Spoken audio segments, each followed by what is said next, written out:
Dear friends, ఏదైనా మీరు ఒక వస్తువు గతంలో సుమారు 2 ఏళ్ళు 3 ఏళ్ళ క్రితం కొని ఉంటే ఇప్పుడు అంటే 3 ఏళ్ల తర్వాత అమ్మిన వ్యక్తి మీ దగ్గరకు వచ్చి, బాబు నేను ఒక వస్తువు మీకు 100 రూపాయలకు అమ్మాను గతంలో, కానీ ఇప్పుడు ఆ వస్తువు మీ దగ్గర నుంచి 130 రూపాయలు వసూలు చేయాలి, అంటే 30 రూపాయలు ఇంకా బ్యాలెన్స్ ఉంది అని అంటే మీరు దానికి ఏ విధంగా రియాక్ట్ అవుతారు?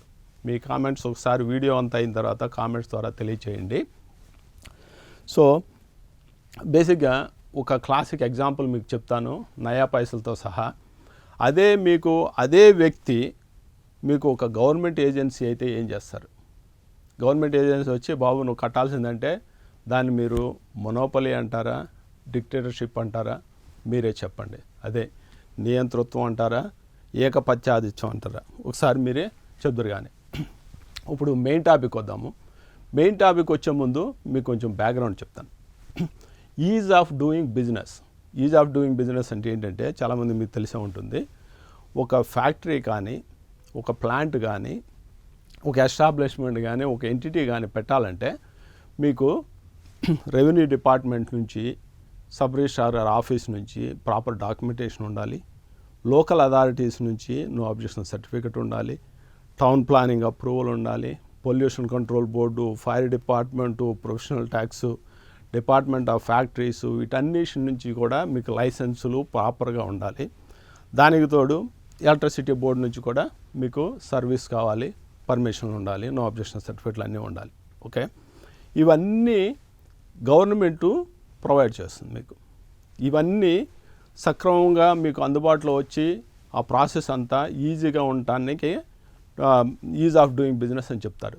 అంతా ఎస్టాబ్లిష్ అయిపోయిన తర్వాత కంపెనీ నడిపించడానికి కూడా మీకు ప్రాపర్ రోడ్స్ కావాలి, ఎలక్ట్రిసిటీ కావాలి కంటిన్యూస్గా మీ ప్లాంట్ నడిపించాలంటే. అలాగే వాటర్, కొన్ని సందర్భాల్లో వాటర్ కూడా కావాల్సి వస్తుంది మంచిగా ప్లాంట్ నడిపించాలంటే. ఇవన్నీ కూడా సక్రమంగా నడిపిస్తే ప్లాంట్ మీకు మంచిగా నడుస్తుంది. ఓకే, ఇది is of doing business. So మీకు ఒక ఎగ్జాంపుల్ చెప్తాను. దానికి సంబంధించి ఒక ఎలక్ట్రిసిటీ డిపార్ట్మెంట్లో ఏం జరుగుతుందనేది మీకు చూపిస్తాను. ఇక్కడ ఈ చార్ట్ చూశారు కదా, మీకు ఎక్స్ప్లెయిన్ చేస్తాను. సో ఈ కలెక్షన్ పీరియడ్ అనేది బేసిక్గా మీకు మనకి ప్రతి నెల కరెంట్ బిల్లు వస్తుంది కదా, ఆ కరెంట్ బిల్లు ఫర్ ఎగ్జాంపుల్ ఇది 2021 జూలై. ఈ జూలైలో మీకు మీ ఇంటికి 1వ తారీఖు నుంచి 5వ తారీఖు వరకు జనరల్గా 7వ తారీఖు దాకా వచ్చి ఇంట్లో రీడింగ్ నోట్ చేసి కరెంట్ బిల్లు స్లిప్ ఇస్తారు కదా, అది ఆ పీరియడ్ అన్నమాట జూలైలో. యాక్చువల్గా ఇదేంటంటే జూన్లో వాడిన కరెంట్ బిల్లు మీకు జూలైలో బిల్లు వస్తుంది. ఓకే, వీటన్నిటి గురించి నేను చెప్తాను, ఒక్కొక్క దాని గురించి ఏంటి అనేది. సో ఫస్ట్ మీకు చూస్తాను, ఈ ఆర్డర్ బట్టి నేను చెప్తాను. True up charges. Okay, true up charges అంటే గవర్నమెంటు ఏం చేసిందంటే 2021 జూలైలో ట్రూ అప్ ఛార్జెస్ అన్నీ తీసుకొచ్చింది. ట్రూ అప్ ఛార్జెస్ అంటే ఏమైందంటే 2014 నుంచి 2019 వరకు 2014 నుంచి 2019 వరకు వాడిన కరెంటు బిల్లు ఎన్ని యూనిట్స్ అయితే వాడారో అవన్నీ కూడా 5 ఏళ్ల నుంచి చేసినవి 36 నెలల్లో రికవరీ చేద్దామని గవర్నమెంటు ఇది తీసుకొచ్చిందన్నమాట. దాన్ని ట్రూ అప్ ఛార్జీలు. 14 నుంచి 19 వరకు వాడిన కరెంటు బిల్లు 36 నెలల్లో రికవరీ చేస్తారన్నమాట. ఇది 2021 7లో మొదలైంది.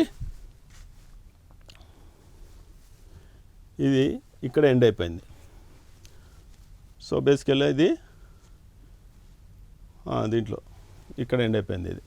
ఓకే, ఇది 36 నెలల వరకు ట్రూ అప్ ఛార్జీలు అవి కలెక్ట్ చేశారు. ఈ ప్లాంట్ యాక్చువల్గా ఇక్కడ 0 ఎందుకు చూపిస్తుందంటే ఈ ప్లాంట్ యాక్చువల్గా 21లో స్టార్ట్ అయింది. 14 నుంచి 19 వరకు ఈ ప్లాంట్ ఎగ్జిస్టింగ్ లేదు కాబట్టి ఇక్కడ 0 చూపిస్తుంది. ఏ ప్లాంట్ అయితే ఆ టైంలో ఉందో ఇక్కడ దాని వాల్యూ చూపిస్తుంది. సో తర్వాత ట్రూ అప్ ఛార్జీలు స్టార్ట్ చేయడం మొదలుపెట్టారు.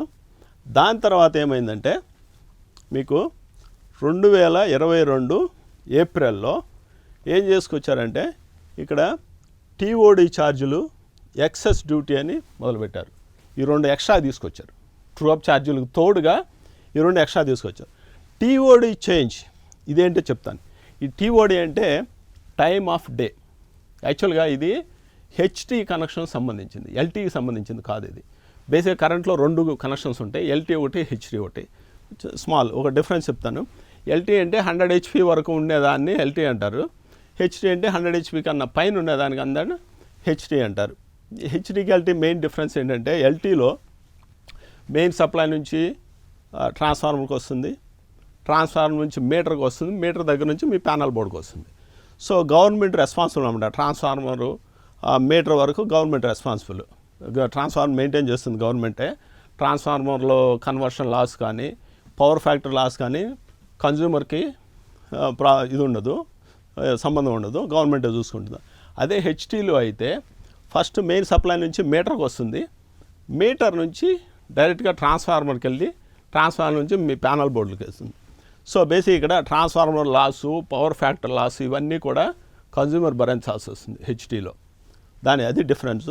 ప్లస్ హెచ్టీలో మీకు ఒక్కొక్క కిలో వాటికి 4,475 రూపాయలు ఎక్స్ట్రా పే చేయాల్సి వస్తుంది. అది ఫిక్స్డ్ ఛార్జెస్, ఇది హ్యూజ్ అమౌంట్. ఫర్ ఎగ్జాంపుల్ మీరు 125 కిలోవాట్ కాంట్రాక్ట్ లోడ్ ఉంటే 80% తీసుకుంటారు దాంట్లో. అంటే 100 కిలోవాట్కి 475 అంటే నెలకి 47,500 ఫిక్స్డ్ ఛార్జెస్ మీరు పే చేయాల్సి వస్తుంది. ఫిక్స్డ్ ఛార్జెస్ మీరు వాడకపోయినా. ఈ టీఓడి ఛార్జీలు ఏం చేశారంటే ఏప్రిల్ 22 ముందు వరకు ఎలా ఉండేదంటే 4 స్లాబ్లు ఉంటాయి టీఓడి. బేసిక్గా పీక్ పీరియడ్ 2 స్లాబులు, నాన్ పీక్ 2 స్లాబులు ఉంటాయి. మార్నింగ్ 6 నుంచి 10 వరకు పీక్ పీరియడ్, ఈవినింగ్ 6 నుంచి ఈవినింగ్ 10 వరకు మళ్ళా పీక్ పీరియడ్.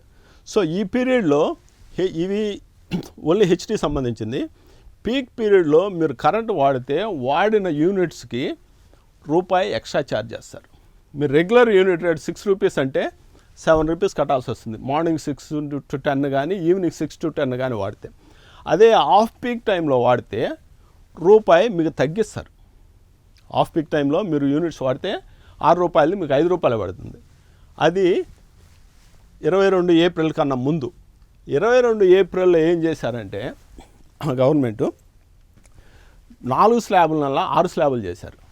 పీక్ పీరియడ్ని 6 to 10 మార్నింగ్, 6 to 10 ఈవినింగ్ అలాగట్టు పెట్టి మిగిలిన పీరియడ్ని మార్నింగ్ 10 to 3 o'clockకి non peak off peak hours, 3 to 6 normal hours, plus night 10 to 12 normal hours, 12 నుంచి మార్నింగ్ 6 వరకు ఆఫ్ పీక్ అవర్స్ లాగా చేశారు.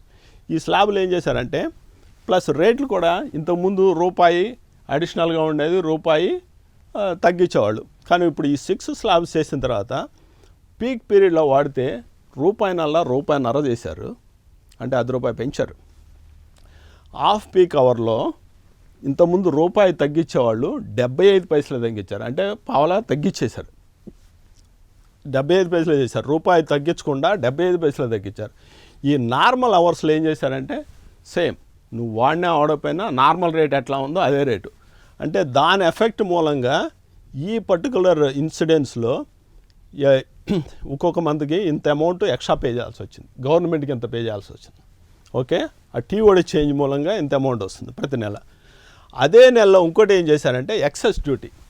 ఎక్సెస్ డ్యూటీ ఎట్లా ఉండేదంటే ఇంతకుముందు 6 పైసలాగా ఉండేది. ఎక్సెస్ డ్యూటీ 6 పైసలు ఉండేది యూనిట్కి, మీరు వాడిన దానికి 6 పైసలు కట్టేవాళ్ళు. ఈ 22 ఏప్రిల్లో 6 పైసల నుంచి రూపాయి చేశారు. రూపాయి చేయటం వలన ఈ పర్టికులర్ ఇన్సిడెంట్లో అంటే 94 పైసలు ఎక్స్ట్రా కట్టాల్సి వచ్చింది. 94 పైసలు ఎక్స్ట్రాకి గాను వాళ్ళు వాడిన యూనిట్కి ఈ పర్టికులర్ ఇన్సిడెంట్స్లో 64,000 ఈ నెలలో వచ్చింది. Excuse me.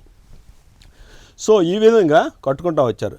ఏమైందంటే ఇట్లా కట్టుకుంటూ వచ్చిన తర్వాత కొన్నాళ్ళకి ఎవరో ఒకళ్ళు రియలైజ్ అయ్యి కోర్టుకి వెళ్ళారండి. ఎక్సెస్ డ్యూటీ మీద కోర్టుకి వెళ్తే కోర్టు ప్రభుత్వానికి అగెనెస్ట్గా జడ్జిమెంట్ ఇచ్చింది, కన్జ్యూమర్కు ఫేవర్గా జడ్జిమెంట్ ఇచ్చింది.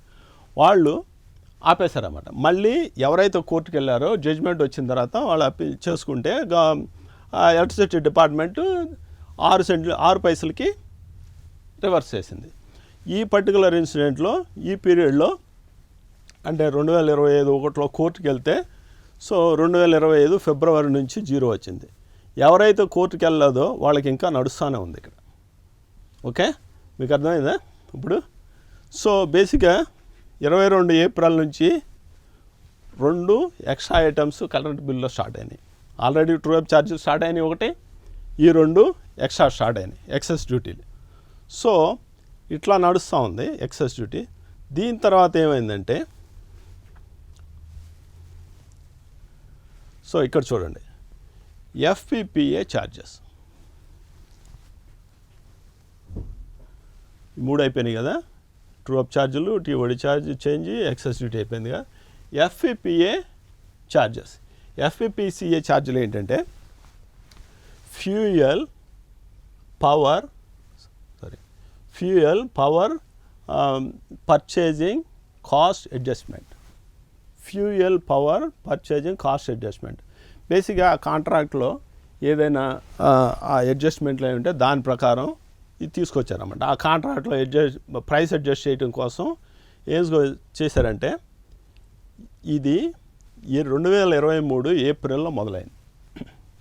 2023 ఏప్రిల్లో ఈ పీరియడ్లో మొదలైంది. ఎప్పుడుది 2021 ఏప్రిల్లో వాడిన యూనిట్స్కి 2021 ఏప్రిల్లో ఈ పర్టికులర్ ప్లాంట్ వచ్చేసి ఇన్ని యూనిట్స్ వాడింది. అన్ని యూనిట్స్ గాను టు స్టార్ట్ విత్ 20 పైసలు 0.2010 యూనిట్స్, ఒక్కొక్క యూనిట్కి యూనిట్ రేట్ చొప్పున పైసలు చొప్పున ఛార్జ్ చేస్తే ఈ పర్టికులర్ ప్లాంట్కి ఇంత అమౌంట్ ఎక్స్ట్రా కట్టాల్సి వచ్చింది. ఓకే, మొదట్లో ఇది స్టార్ట్ చేశారు.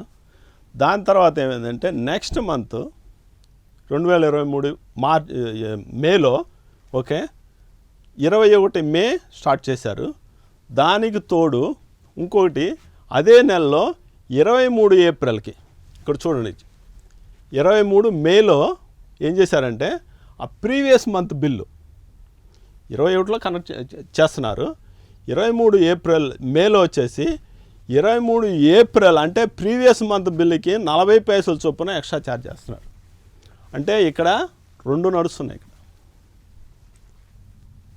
23 మేకి వచ్చేసరికి 21లో ఒకటి నడుస్తుంది, 23 ఏప్రిల్ నడుస్తుంది, 2 ఛార్జీలు ఎక్స్ట్రా నడుస్తున్నాయి. సో ఈ 2 కాకుండా ఎక్సెస్ డ్యూటీ, ట్రూ అప్ ఛార్జీలు, ఆ టీఓడి చేంజ్ అన్నీ నడుస్తూ ఉన్నాయి.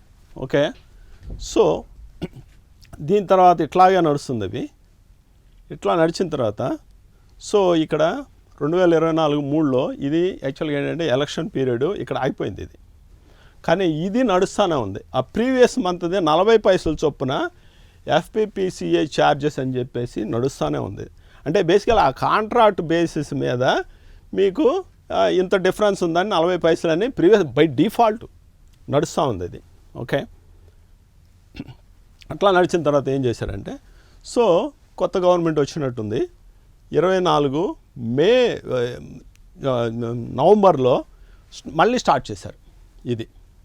ఇది కంటిన్యూస్ నడుస్తుందండి. ఈ 4 అనేది కంటిన్యూస్ ప్రీవియస్ మంత్దే 40 పైసలు చొప్పున ప్రతి నెల వేస్తూ ఉన్నారు అది. ఓకే, దాని తర్వాత 24 నవంబర్లో స్టార్ట్ చేశారు. 22 ఏప్రిల్లో వాడిన బిల్లుకి 24 నవంబర్లో 22 ఏప్రిల్లో వాడిన బిల్లుకి ఇక్కడ చూడండి, వీళ్ళు ఈ గవర్నమెంట్ వచ్చేసి 20 పైసలతో స్టార్ట్ చేసి 60 పైసలు ఇట్లా 66 పైసల దాకా వెళ్ళిపోయింది. తర్వాత గ్యాప్ వచ్చింది. కొత్త గవర్నమెంట్ వచ్చేసి 60 పైసలతో స్టార్ట్ అయింది.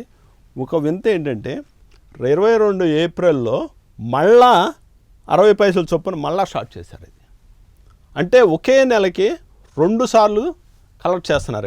ఇక్కడ చూడండి 2 సార్లు బిల్లులు కలెక్ట్ చేస్తున్నారు ఒకే నెలకి. మళ్ళీ డిసెంబర్ వచ్చేసరికి ఈ 3 చూడండి 23 ఏప్రిల్లో మళ్ళీ మొదలుపెట్టారు. 23 ఏప్రిల్లో వాడిన దానికి ఇక్కడ మొదలుపెట్టారు. ఒక్కసారి కాదండి, 2 సార్లు 23 ఏప్రిల్లో ఇక్కడ మొదలుపెట్టారు. ఓకే, ఇక్కడ చూడండి మొదట్లో చూసారా 23 ఏప్రిల్లో 40 పైసలు ఆల్రెడీ కలెక్ట్ చేశారు. అదే నెలకి ఇక్కడ మళ్ళా 2 సార్లు తీసుకున్నారు. 24 డిసెంబర్లోను 25 జనవరిలో 2 సార్లు తీసుకున్నారు. ఆల్రెడీ ఒకసారి తీసుకున్నారు, మళ్ళీ ఇక్కడ 2 సార్లు. ఇక్కడ 46 సెంట్లు అక్కడ 40 సెంట్లు 3 సార్లు కలెక్ట్ చేశారు ఎఫ్పిపిఏ ఛార్జీలు అనేసి.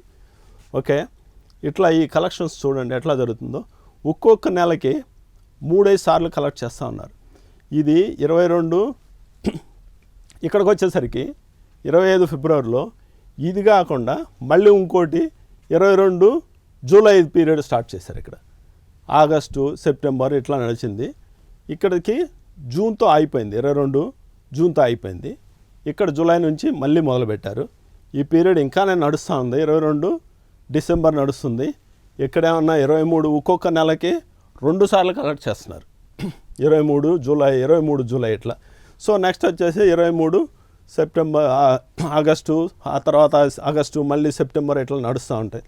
ఇది ఎంతవరకు నడుస్తుంది ఏంటి అనేది తెలియదు. ఒకసారి చూడండి, ఒక్కొక్క నెలకి ఈ పర్టికులర్ ప్లాంట్ వచ్చేసి ఎంత ఎక్స్ట్రా కడుతున్నారో చూడండి. వీళ్ళ చేంజెస్ మూలంగా దాదాపు ఈ ప్లాంట్కి ఈ ఎక్సెస్ డ్యూటీలు అని చెప్పి, టీఓడి చేంజ్లు అని చెప్పి, అడిషనల్ ఎఫ్పిపిఏ ఛార్జీలు అని చెప్పి ఇప్పుడు వరకు దాదాపు 28 లక్షల దాకా ఎక్స్ట్రా కట్టాల్సి వచ్చింది ఒక్కో plant. It's not a small amount. ఇది చాలా పెద్ద అమౌంట్, చాలా బిగ్ బర్డన్. ఓకే, ఫ్రెండ్స్ చూశారు కదా ఎక్సెల్ షీట్లో ఒక్కొక్క నెలది ఎఫ్పిపిఏ ఛార్జీలు. మీరు ఏదైనా ఆయిల్ కనుక కొనాలనుకుంటే 3 నెలల తర్వాత ఏ ప్రైస్ ఉంటుందని మనం ఇప్పుడే డిసైడ్ చేస్తారు ఓపెన్ మార్కెట్లో. ఓకే, ఇక్కడ ఫ్యూయల్ అండ్ పవర్ పర్చేజ్ అంటున్నారు కదా, ఎవరు కూడా కాంట్రాక్ట్ 3 ఏళ్ల క్రితం వాడిన దానికి ఇప్పుడు వచ్చి కాంట్రాక్ట్ అగ్రిమెంట్ సైన్ చేయరు 3 ఏళ్ల క్రితం దానికి. ఫర్ ఎగ్జాంపుల్ మీరు మీ ఇల్లు ఏదైనా లీజు తీసుకున్నా, మీరు లీజు తీసుకుని మీరు ఖాళీ చేసి వెళ్ళిపోయారనుకోండి, ఆ ఓనరు వేరే లీజ్ అవుట్ చేయకపోతే ఆ ఓనర్ కట్టుకోవాల్సిందే. మీరు వాడిన బిల్లుని వేరే వాళ్ళు ఓనర్ కట్టుకోవాలి, లేదు వేరే టెనెంట్ వస్తే ఆ టెనెంట్ కట్టుకోవాల్సి. ఏమవుతుందంటే ఒకళ్ళు చేసిన తప్పుని వేరే వాళ్ళకి శిక్ష వేస్తున్నారు. సపోజ్ మీరు ఏదైనా లీజ్కి, మీరు ఇవే కాదు ఏదైనా పొలాలు అక్వాకల్చర్లో ఏదైనా పొలాలు కానీ ఏదైనా లీజ్కి ఇచ్చారనుకోండి, ఏంటంటే అక్వాకల్చర్ బిజినెస్ అంత ఎఫెక్టివ్గా లేదు, లీజులు చాలామంది వదిలేసి వెళ్ళిపోయారు. అక్వాకల్చర్లో ఈ కరెంటు బిల్లులు చాలా ఎక్కువ వస్తాయి.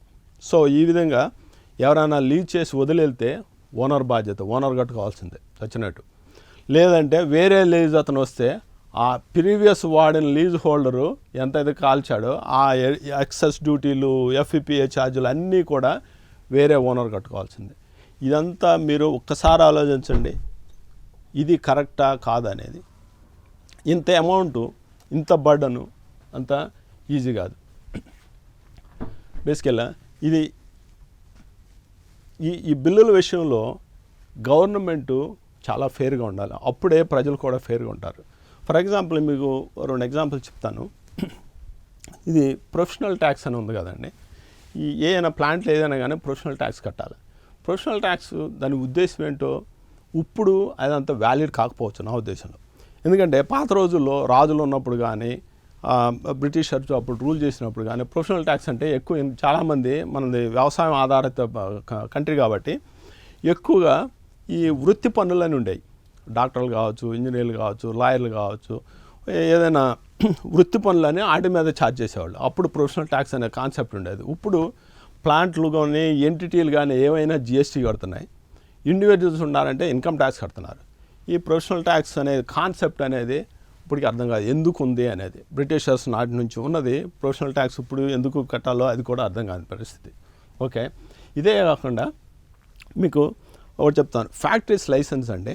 ఒక ఉదాహరణ చెప్తాను. మీరు డిసెంబర్ 31వ తారీఖున వెళ్ళి మీరు ఫ్యాక్టరీ లైసెన్స్ తీసుకుంటే వాళ్ళు ఏం చెప్తారంటే ఇయర్ మొత్తానికి లైసెన్స్ కట్టాలని చెప్తారు. ఒక్కరోజు ఉన్నా కానీ ఇయర్ మొత్తానికి లైసెన్స్ కావాలంట. అలా ఎందుకు కట్టాలంటే యాక్చువల్గా ప్రోరేటెడ్ చేసుకుని ఫస్ట్ ఇయర్లో ఆ లైసెన్స్ కట్టుకొని నెక్స్ట్ ఇయర్ ఫుల్ లైసెన్స్ తీసుకోవాలి. గవర్నమెంట్ అనేది ప్రాఫిట్ మేకింగ్ కంపెనీ కాదు, అది ఫెయిర్గా ఉండాలి. ఫెయిర్గా ఉంటేనే ప్రజలు కూడా ఫెయిర్గా ఉంటారు. ఓకే, ప్లస్ సుమారు ఐ థింక్ 22లోనో ఇప్పుడు 2022లో అప్సడా అని ఒక చట్టం తీసుకొచ్చారండి. అప్సడా అంటే Andhra Pradesh state aqua development agency అని ఒక చట్టం తీసుకొచ్చారు. అఫీషియల్స్ అందరూ వచ్చి కూడా దాని ఉద్దేశం ఏంటంటే మీరు రైతులు అక్వాకల్చర్ వ్యవసాయం చేసే పొలాలు కానీ, ఈ అక్వాకల్చర్లో ఉన్న బేరగాళ్ళు కానీ, ఒక ట్రేడర్సు, అక్వాకల్చర్ సంబంధించిన ఫీడ్ షాప్స్ కానీ, మెడిసిన్ షాప్స్ కావచ్చు, లేదంటే ఐస్ ప్లాంట్లు కావచ్చు, వేరేగా ప్రాసెసింగ్ ప్లాంట్లు కావచ్చు, ఎక్స్పోర్ట్ ప్లాంట్ కావచ్చు, వీళ్ళందరూ ఏంటంటే లైసెన్స్ తీసుకోవాలన్నమాట. ఫీజులు పే చేసి లైసెన్స్ తీసుకోవాలి. దాని తర్వాత దాని ఉద్దేశం ఏంటి, దాని పర్పస్ ఏంటి అనేది ఎవరికి లేదు. ఒక్కరోజు కనుక డిలే, వాళ్ళు టైం ఇచ్చారు, ఈ టైం తర్వాత ఒక్కరోజు డిలే అయినా కానీ ఫీజులు డబుల్ చేసి అందరి దగ్గర వసూలు చేశారండి. పొలాల దగ్గర వసూలు చేశారు, షాపుల దగ్గర, ప్లాంట్ల దగ్గర మొత్తం వసూలు చేశారు. వసూలు చేసిన తర్వాత ఆ సర్టిఫికేట్ కూడా రాలేదు మా దగ్గరికి. సర్టిఫికేట్ రాలేదు, అసలు ఏం జరిగిందో కూడా లేదు. 22 అంటే ఈరోజు 2025. ఈ అప్సడా లైసెన్సు, అప్సడా యాక్ట్ అనేది ఏం జరిగిందో కూడా ఇంతవరకు ఏం జరిగింది. సో ఇలాంటివన్నీ గవర్నమెంట్ దృష్టిలో ఉంచుకుని ఇలాంటి కరెంటు బిల్లులు ప్రజల మీద వేసేసి, ప్లాంట్ల మీద వేసేసి రియల్గా చాలా నష్టపడుతున్నారని ఒకసారి గవర్నమెంట్ ఆలోచించి దీనికి ఏదైనా పరిష్కారం చూపాలి. ఇది కరెక్ట్ పద్ధతి కాదు అనేది నేను రిక్వెస్ట్ చేస్తున్నాను. అంతమించి ఒక్కసారి చూడండి, డేటా చూడండి, ఇది రియల్ డేటా. మీరే ఆలోచించండి ఒక్కసారి. ఏదైనా వస్తువు పాతడు కొనేసి 3 ఏళ్ల తర్వాత వచ్చేసి మీరు ఎక్స్ట్రా పే చేయాలంటే ఎట్లా ఉంటుందో చూడండి, ఒక్కసారి ఆలోచించండి. మీరు ఇంత అమౌంట్లు కట్టేస్తే ఏం జరుగుతుంది? ఇది వాస్తవంగా చెప్పాలంటే ఈ కాంట్రాక్టులు కానీ ఏవైనా కానీ ఫ్యూచర్ వాడేదానికి కాంట్రాక్టులు చేస్తారు కానీ పాస్ట్ దానికి ఎవరో చేయరండి. అది పాస్ట్ దానికి మీరు ఎప్పుడో వాడారు కట్టాలంటే, ఇప్పుడు కస్టమర్ దగ్గరికి వెళ్ళి నువ్వు ఇంత ఎక్స్ట్రా కట్టాలా ఉంటే ఏ కస్టమర్ పే చేస్తారు చెప్పండి? ఎవరు పే చేయరు, రివర్స్ అవుతారు. చాలా ప్రాబ్లం అయిపోయింది. ఇది అస్సలు కరెక్ట్ కాదు. ఇక్కడ ఈ కాలం చూడండి, ప్రీవియస్ మంత్కి ఆల్రెడీ 40 పైసలు వసూలు చేస్తున్నారు కదా, మళ్ళీ 2 ఏళ్ల తర్వాత మళ్ళీ వసూలు చేయడం అదే నెలకు ఒకసారి కాదు 2 సార్లు ఒకసారి కాదు. ఇది కరెక్ట్ కాదండి, అస్సలు కరెక్ట్ కాదు. మీరు చూడండి 23 ఏప్రిల్లో ఇక్కడ 2 సార్లు చేశారు, ఆల్రెడీ మళ్ళీ ఇక్కడ ఇంకోసారి చేస్తారు. ఎన్నిసార్లు చేస్తారు ఒకే దానికి? ప్లస్ ఈ ప్లాంట్ విషయంలో ఇన్నిసార్లు ఇంత అమౌంట్ కడుతున్నారు కదా. ఓకే, సో ఇక్కడ ఒక విషయం చెప్తాను. ఈ ప్లాంటు ఇక్కడ చూసారా, ఈ నెల నుంచి ఈ నెలకు మారినప్పుడు బేసిక్గా ఏమైందంటే ఒక 150 కిలోవాట్ సోలార్ ప్లాంట్ పెట్టింది ఈ కంపెనీ. అందుకోసం యూనిట్స్ తక్కువైంది. లేదంటే ఈ ట్రూ అప్ ఛార్జీలు తీసుకున్న ఈ సోలార్ ప్లాంట్లో ఏమైనా ఇక్కడ అమౌంట్ చాలా పెద్దది అవుతుందండి. ఇది యాక్చువల్గా ఓవరాల్ చూస్తే ఇది ఈ కరెంటు ఛార్జీలు ఇవనేది వేల కోట్లలో ఉన్న, చాలా వేల కోట్లలో ఇన్వాల్వ్ అయిన అమౌంట్లు అండి ఇవి. సో గవర్నమెంట్ ఏదైనా ఇనిషియేట్ చేసుకుని ఇలాంటివి సరిదిద్దుకోవాలని రిక్వెస్ట్ చేస్తున్నాను. డియర్ ఫ్రెండ్స్, నా రిక్వెస్ట్ ఏంటంటే, నేను ఇది ఎక్స్ప్లెయిన్ చేసింది ఇది రియల్ నంబర్స్. ఓకే, నేను ఏ గవర్నమెంట్కి వ్యతిరేకంగా మాట్లాడట్లేదు, ఫర్గా మాట్లాడట్లేదు. ఇది యాక్చువల్ నంబర్స్. ఒక చిన్న కంపెనీనే ఇంత బర్డన్, దాదాపు 30 లక్షల రూపాయలు కరెంటు బిల్లు కట్టిందంటే పెద్ద కంపెనీకి ఎంత కడుతున్నారు చూసుకోండి. రాష్ట్రం మొత్తం మీద ఎన్ని కంపెనీలు ఉన్నాయి, ఎంత కడితే ఇది స్మాల్ అమౌంట్ కాదు, వేల కోట్లలో ఉండేది. సో మీకు క్లియర్ ఎగ్జాంపుల్ చెప్తాను. ఈ 23 ఏప్రిల్లో చూసుకోండి, ఇక్కడ 2 సార్లు అంటే ఇక్కడ 92 పైసలు ఎక్స్ట్రా ఛార్జ్ చేస్తున్నారు. ఓకే, ఇక్కడ వచ్చేసి ఆల్రెడీ దానికే 40 పైసలు ఎక్స్ట్రా ఛార్జ్ చేస్తున్నారు, అంటే 1.30. ఈ టీఓడి ఛార్జెస్ చేసుకుంటే 1.5 రూపాయన్నర, ఎక్సెస్ డ్యూటీ దాదాపు 1 రూపాయి, అంటే దాదాపు 2.5 రూపాయలు ఈ ట్రూ అప్ ఛార్జీలు అవి వస్తున్నాయి. దాదాపు దగ్గర 3 రూపాయలు మీరు అడిషనల్గా ఛార్జ్ చేస్తున్నారంటే total normal industry current unit rate ఏంటంటే 6 రూపీస్ పర్ యూనిట్. అంటే 6 రూపీస్ పర్ యూనిట్లో 3 రూపాయలు మీరు ఎక్స్ట్రా ఛార్జ్ చేస్తున్నారంటే 50% మీరు అడిషనల్గా ఛార్జ్ చేస్తున్నారు. ఏ ఇండస్ట్రీ కూడా ఇలాంటి కరెంట్ బిల్లులు పెట్టి బ్యాక్ డేటెడ్కి వెళ్ళేసి ఛార్జ్ చేస్తే ఏది సర్వైవ్ కాలేదు. ఇండస్ట్రీ ఏది కూడా ప్రాపర్గా అనలేదు ఇంత కరెంట్ బిల్లులు చేసేసి. సో దయచేసి గవర్నమెంటు ఒకసారి రివ్యూ చేసుకుని అనుకూల పరిస్థితులు తీసుకొస్తే ఆ ఇండస్ట్రీస్ బాగుపడతాయి. సో డెఫినెట్గా ఎంప్లాయ్మెంట్ పెరుగుతుంది, అందరికీ అనుకూలంగా సానుకూలంగా ఉంటుంది అది. సో ఏదైనా ప్రాబ్లమ్స్ ఉంటే కరెక్ట్గా రెక్టిఫై చేసుకుని ముందుకు తీసుకెళ్ళాలి. కానీ ఇదా ఒక ఏకపచ్చాధిత్యంతోనో డిక్టేటర్షిప్ అలాంటి మెంటాలిటీలతో మొనోపలితోనో చేసేసి ఇట్లా చేస్తే ఇండస్ట్రీలు మూసేసుకోవాల్సి వస్తుంది తప్ప ముందుకు తీసుకెళ్లే పరిస్థితి లేనిది. Okay, thank you very much for watching all these things with your time. Thank you.